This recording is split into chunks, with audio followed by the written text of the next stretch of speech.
Alright, so here's a little update about my accident, because I'm pretty sure you want to know. So just a couple of days ago, I went to the orthopedic doctor and we finally went over the X-rays and MRIs that were taken. So the result is, on my shoulder, the AC joint is broken. So it's not the primary joint, it's a secondary joint. And the ligaments that hold it there are ripped. Not a little bit, they're like completely ripped. So what we need to do is, it's called reconstructive surgery, to put that thing back where it belongs and, you know, make everything whole again. It's kind of weird, like when you press on your, well, you can't do it because you don't have this problem. But if I press on my right shoulder, you know, it's like, sure, you get some flesh, muscle and stuff, right? And then bone right underneath. And when I do this on my left shoulder, there's just meat. There's no bone actually holding things up.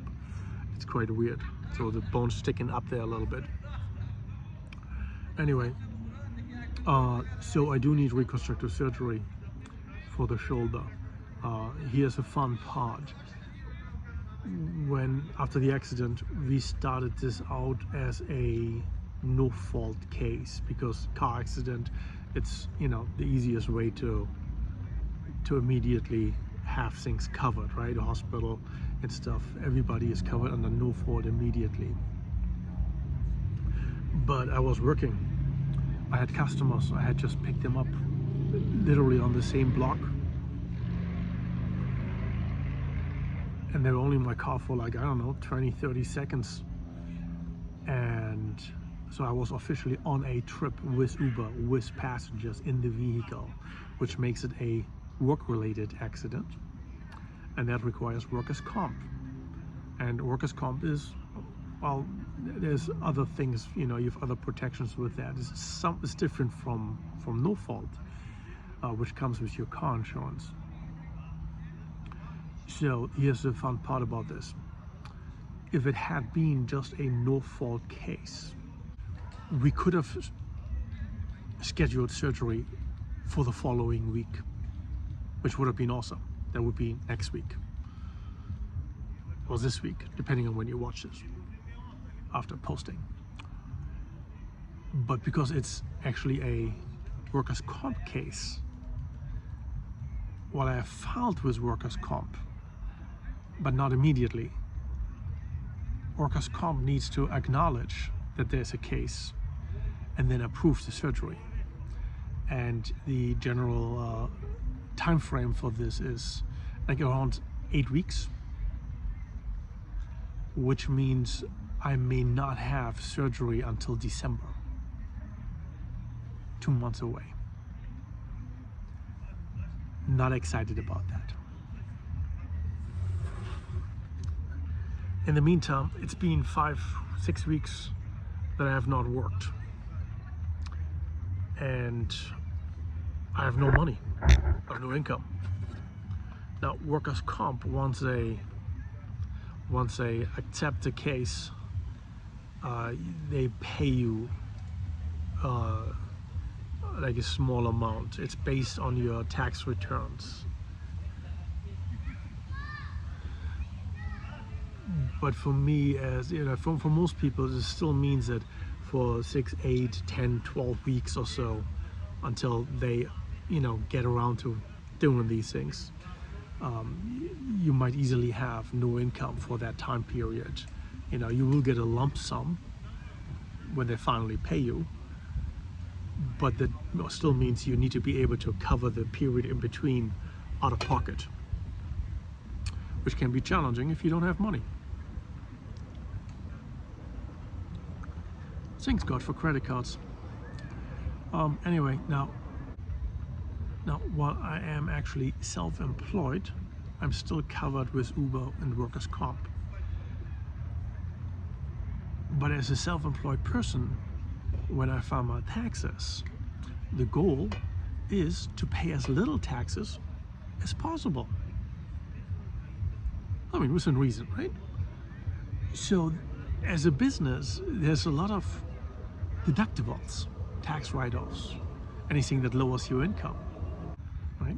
So we have the three categories of where we talk about our income.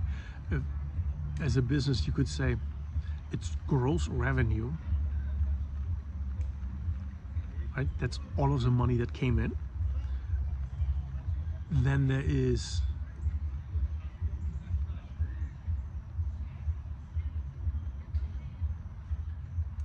taxable income, which is the income or the gross revenue minus whatever deductions, which leaves you with taxable income, which is gross before tax.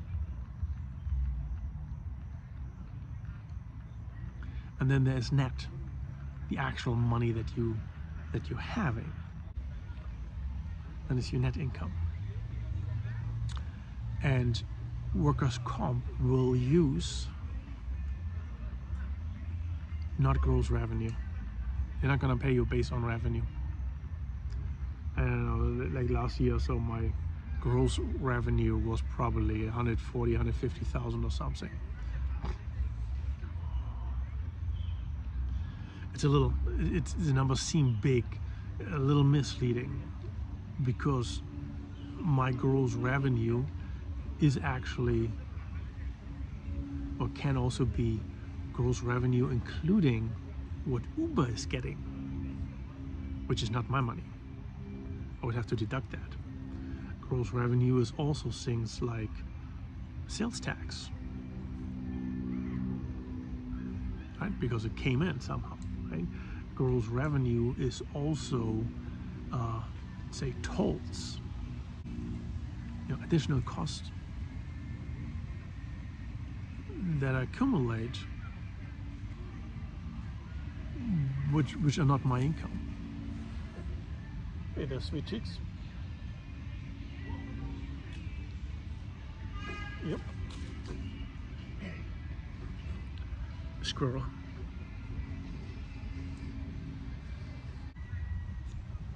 It's a squirrel gang. Anyway, so workers' comp goes probably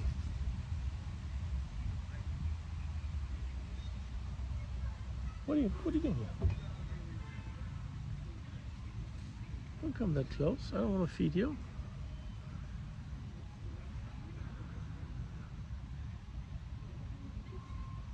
Probably used to some people feeding them already. Anyway, so workers' comp most likely goes by either your net pay or by your gross before tax.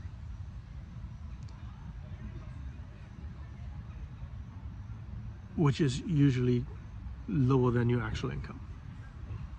So for me as a self-employed person with tons of deductions based on the industry that I'm working in, that means my income is really low because I pay very little taxes. Right? Think about Donald Trump, right? He pays very little taxes. If he has to get workers' comp, he'll get workers' comp based on his income, which is very low. Or take Elon Musk, who takes no salary. He wouldn't be getting workers' comp. He doesn't have income.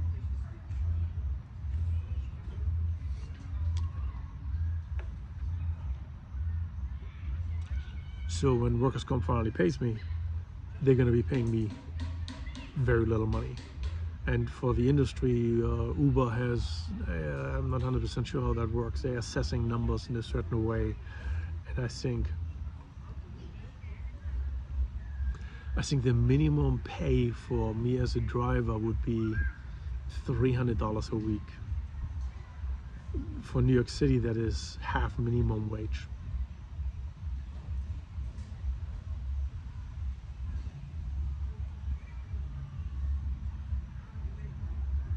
Yeah, they're establishing like an average. I think the real number is like 500. But then if you don't provide your tax returns, it's like 300 as a minimum. It's nothing. It's like we don't make that little money. It's anyway. So that's a workers' comp I'll have to deal with. Now, because of this, I don't really have the liberty to take the time off to heal. I will have to find work. I will try to get another vehicle to work for Uber, which I'm not sure if that's going to be actually happening, because the insurance company that the leasing vehicle was under, that I used before, they dropped me. The leasing company already told me the insurance company does not want to cover me. Which I'm not 100% sure if that's actually true, or if they're just saying that because they don't want me with them anymore. It's, you know, people lie.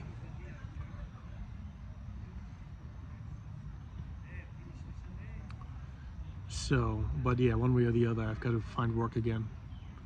Even so my shoulder is not fixed, I simply don't have the liberty to sit around and not make money.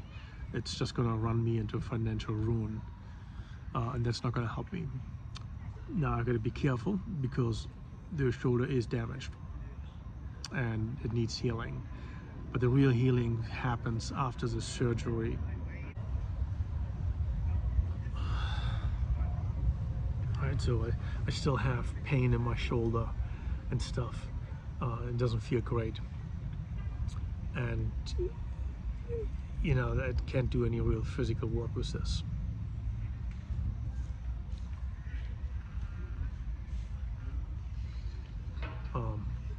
Technically, luckily, driving is not that physical, but I'm left-handed, so it is, and my left shoulder is the one that's damaged, so it's a challenge. Anyway, that is kind of like the state of things right now. Yeah, can't really say much more about that than that. So yeah, that is the way the cookie crumbles. So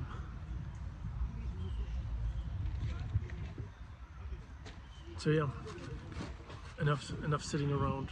Can't do that. Doesn't get me anywhere. Need to work, need money.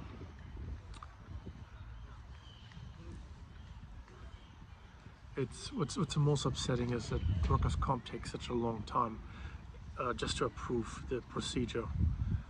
They're very slow moving.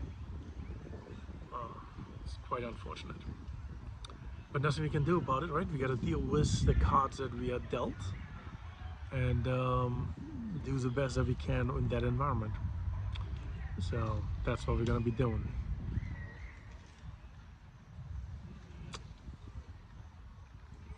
And I'll see you all in the next video soon.